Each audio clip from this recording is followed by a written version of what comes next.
ब्रह्मा जी कहते हैं मैंने अतीत में जो भी सृष्टियां की हैं, जो भी वर्तमान में चल रहा है और जो भी भविष्य के गर्भ में है, वो सब कुछ वेदों में पहले से ही सन्निहित है।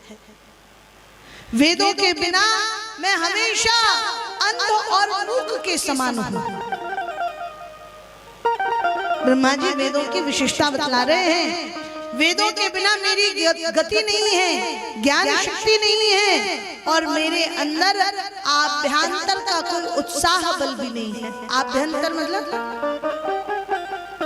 भीतर, और बाह्य यानी बाहर। भीतर और बाहर मेरे अंदर कोई उत्साह नहीं बचा। वेदों के बगैर मैं कुछ भी नहीं हूँ, अपंग हूँ। इसलिए हे नाथ, आज से मैं बार बार निवेदन करता हूँ, वेदों में आप ब्रह्म को ही तो प्रतिपादित किया गया है, इसलिए वेदों का उद्धार कीजिए और मुझे वेदों को पुनः प्रकट करके दिखाइए। और ये जो कन्या आपके चरण दबा रही है, ये प्रलय काल में भी पूरे समय थी, आपके चरण दबाती रही पूरे 1000 सहस्त्र युगी तक, चतुर्युगी तक। जब तक मैं आपके गर्भ में स्थित था, तब तक ये आपके चरण दबा रही थी। इसका क्षय नहीं हुआ। इस कन्या से पूछिए, ये सब भेद जानती है। तो वो जो कन्या चरण दबा रही थी, वो कोई और नहीं, स्वयं मां नर्मदा थी। 16 वर्षीय वह कन्या महादेव उनकी तरफ देख करके पूछते हैं कि हे शुभे, तुम बताओ, ये ब्रह्मा जी क्या कह रहे हैं कि इनके वेद किसी ने हर लिए हैं? किसने हरे इनके वेद? तुम बताओ।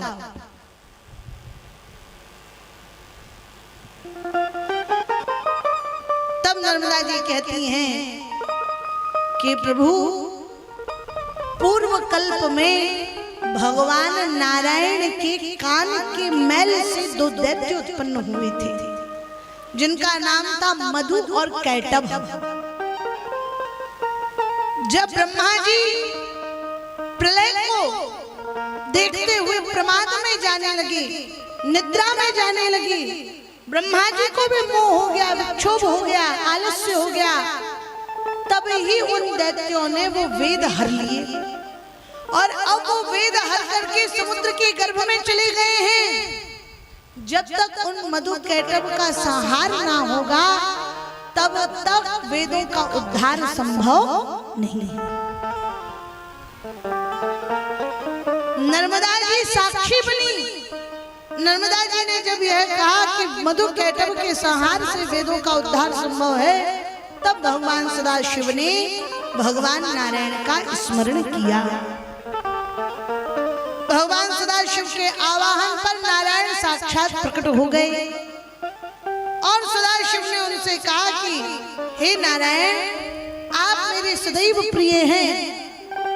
आपके द्वारा उत्पन्न किसी भी जीव का संहार कोई और अन्य देव नहीं कर सकता।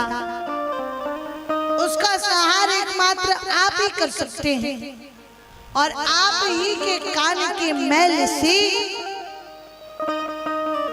मधु कैटभ दैत्यों की उत्पत्ति हुई थी। ये मुझे नर्मदा ने बताया है। अब आप मधु कैटभ का संहार करें और वेदों का उद्धार करें। भगवान सदाशिव की आज्ञा पाकर की भगवान नारायण ने समुद्र के गर्भ में प्रवेश किया। महामत्स्य रूप धर के भगवान नारायण समुद्र के गर्भ में प्रविष्ट हुए और वहीं पर उन्होंने फिर मधु कैटभ को देखा, जिनने वेद हरे थे। वेद भी देख लिए, वेद भी मिल गए।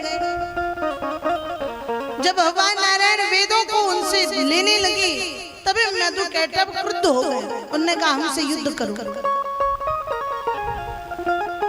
तो भगवान नारायण देव रूप धारण करके उन दोनों दैत्यों से बाहु युद्ध करने लगे।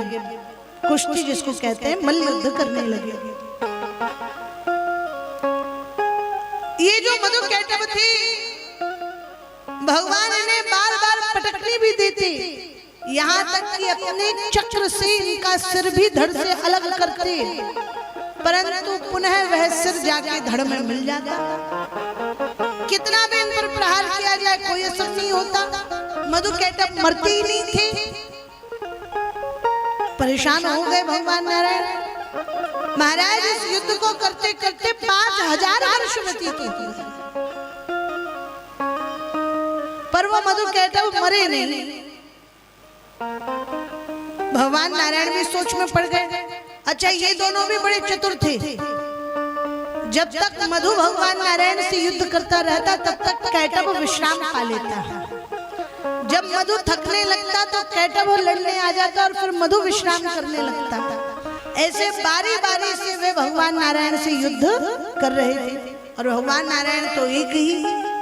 जब 5000 वर्ष तक श्रम करने के बाद भी दुष्टों का संहार ना हुआ, तब भगवान नारायण ने सोचा कोई तो बात है, ये दोनों मरते क्यों नहीं है।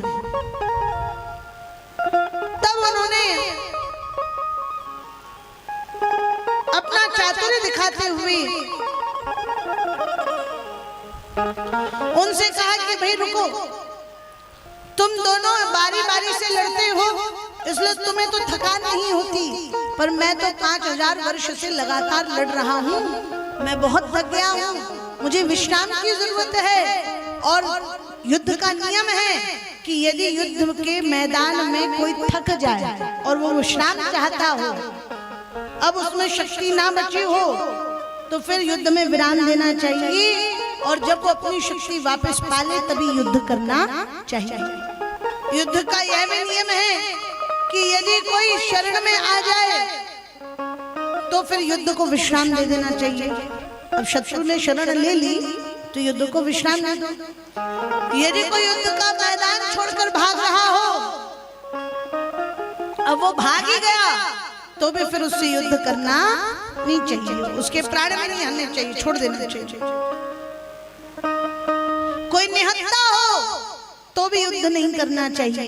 तो युद्ध के कुछ नियम हैं। मैं विश्राम चाहता हूँ, इसलिए थोड़ा विराम दो युद्ध को। वे मान गए, उन्होंने युद्ध को विराम दे दिया।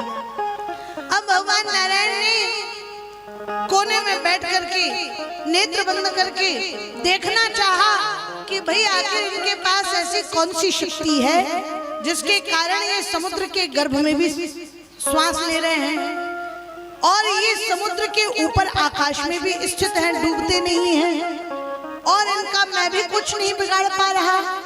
इनको ये शक्ति मिली कहां से? तो जब उन्होंने नेत्र बंद करके देखा तब वो देखते हैं कि ये दोनों दैत्य जब भगवान नारायण के कान के मैल से उत्पन्न हुए थे और ये वृद्धि को प्राप्त होने लगी, तभी इन्होंने मन में विचार किया कि हम इस संसार में कैसे प्रकट हुए, हम कौन हैं, हमारा जन्म किस लिए हुआ है, हम इस समुद्र पर कैसे स्थित हैं। जरूर कोई ना कोई शक्ति है जिसके कारण हम इस समुद्र पर टिके हुए हैं और वृद्धि को प्राप्त कर रहे हैं। तभी उन्होंने मन में सोचा कि शक्ति क्या है। हमें ये कैसे विचार आया कि कोई शक्ति भी होती है, और ऐसा वो सोच ही रहे थे तभी उन्हें आकाश में एक शब्द सुनाई दिया और वो था क्लीन। आकाशवाणी ने उन्हें एक मंत्र दिया। क्लीन काम बीज मंत्र है। भगवान कृष्ण का मंत्र भी है क्लीन, और काली का भी, शक्ति का भी मंत्र है, बीज मंत्र क्लीन। तो वो उसी क्लीन बीज मंत्र का जाप करने लगे। उन्होंने सोचा कि जरूर ये मंत्र इसीलिए मिला है हमें ताकि हम इसे बार बार दोहराएं। तो वो वही जपने लगे, क्लीन क्लीन क्लीन क्लीन, बार बार वही मंत्र जप करने लगे। उन्होंने 3000 वर्ष तक उसी मंत्र का जाप किया। उस जप के प्रभाव से, उस तप के प्रभाव से भगवती प्रसन्न हो गई और सिंह वाहिनी माँ दुर्गा साक्षात प्रकट हो गई आकाश में ही। बोलो दुर्गा मैया की जय हो।